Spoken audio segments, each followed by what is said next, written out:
नमस्कार दर्शकों, भक्ति ज्ञान चैनल में आप सभी का बहुत बहुत स्वागत है। आज हम जानेंगे कि पुत्रदा एकादशी व्रत कब रखा जाएगा। यह व्रत पौष मास के शुक्ल पक्ष की एकादशी तिथि को रखा जाता है। इस व्रत के करने से पुत्र की प्राप्ति होती है। एकादशी तिथि का आरंभ 9 जनवरी को दोपहर 12:22 पर होगा और इसका समापन अगले दिन यानी कि 10 जनवरी 2025 को सुबह 10:19 पर होगा। उदया तिथि के अनुसार एकादशी तिथि का व्रत 10 जनवरी 2025 को रखा जाएगा।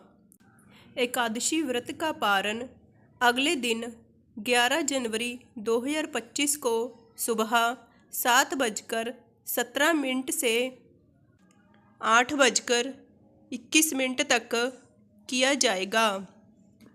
अब मैं आपसे एकादशी व्रत का महात्म्य कहती हूँ, आप ध्यान से सुनिए। युधिष्ठिर बोले, हे श्री कृष्ण, आपने शुभकारिणी सफला एकादशी का वर्णन किया। अब कृपा करके शुक्ल पक्ष की एकादशी का महत्व बतलाइए। उसका क्या नाम है, कौन सी विधि है तथा उसमें किस देवता का पूजन किया जाता है। भगवान श्री कृष्ण ने कहा, राजन, पौष के शुक्ल पक्ष की जो एकादशी है उसे बतलाता हूँ, सुनो। महाराज, संसार के हित की इच्छा से मैं इसका वर्णन करता हूँ। राजन, पूर्वोक्त विधि से ही यत्नपूर्वक इसका व्रत करना चाहिए। इसका नाम पुत्रदा है। यह सब पापों को हरने वाली उत्तम तिथि है।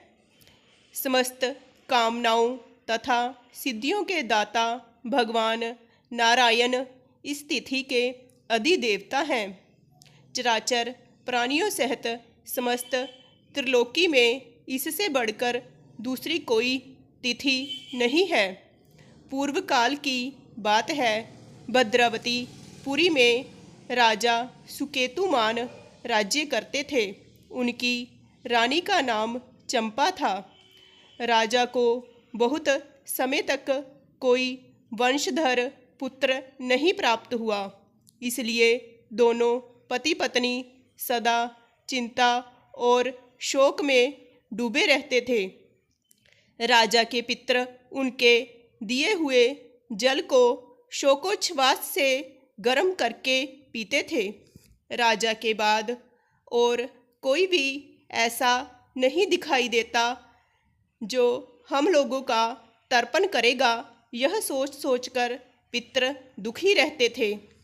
एक दिन राजा घोड़े पर सवार हो गहन वन में चले गए। पुरोहित आदि किसी को भी इस बात का पता न था। मृग और पक्षियों से सेवित उस सघन कानन में राजा भ्रमण करने लगे। मार्ग में कहीं सियार की बोली सुनाई पड़ती थी तो कहीं उल्लुओं की। जहाँ तहाँ रीछ और मृग दृष्टिगोचर हो रहे थे। इस प्रकार घूम घूम कर राजा वन की शोभा देख रहे थे। इतने में दोपहर हो गया। राजा को भूख और प्यास सताने लगी। वे जल की खोज में इधर उधर दौड़ने लगे। किसी पुण्य के प्रभाव से उन्हें एक उत्तम सरोवर दिखाई दिया, जिसके समीप मुनियों के बहुत से आश्रम थे। शोभाशाली नरेश ने उन आश्रमों की ओर देखा। उस समय शुभ की सूचना देने वाले शकुन होने लगे। राजा का दाहिना नेत्र और दाहिना हाथ फड़कने लगा, जो उत्तम फल की सूचना दे रहा था। सरोवर के तट पर बहुत से मुनि वेद पाठ कर रहे थे। उन्हें देखकर राजा को बड़ा हर्ष हुआ। वे घोड़े से उतरकर मुनियों के सामने खड़े हो गए और पृथक पृथक उन सब की वंदना करने लगे। वे मुनि उत्तम व्रत का पालन करने वाले थे। जब राजा ने हाथ जोड़कर बारंबार दंडवत किया तब मुनि बोले, राजन, हम लोग तुम पर प्रसन्न हैं। राजा बोले, आप लोग कौन हैं, आपके नाम क्या हैं तथा आप लोग यहाँ किस लिए एकत्रित हुए हैं, यह सब सच सच बताइए। मुनि बोले, राजन, हम लोग विश्वेदेव हैं, जहाँ स्नान के लिए आए हैं।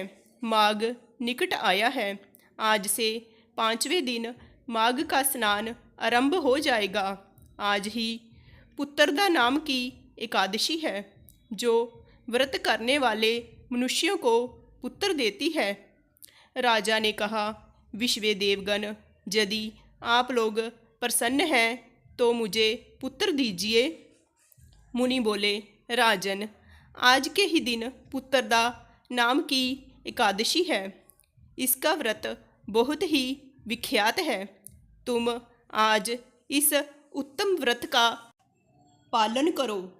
महाराज, भगवान केशव के प्रसाद से तुम्हें अवश्य ही पुत्र प्राप्त होगा। भगवान श्री कृष्ण जी कहते हैं, युधिष्ठिर, इस प्रकार उन मुनियों के कहने से राजा ने उत्तम व्रत का पालन किया। महर्षियों के उपदेश के अनुसार विधि पूर्वक पुत्रदा एकादशी का अनुष्ठान किया। फिर द्वादशी को पारण करके मुनियों के चरणों में बारंबार मस्तक झुकाकर राजा अपने घर आए। इसके बाद रानी ने गर्भ धारण किया।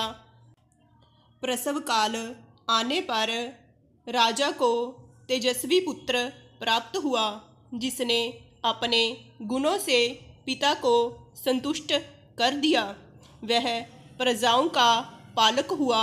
इसलिए राजन, पुत्रदा का उत्तम व्रत अवश्य करना चाहिए।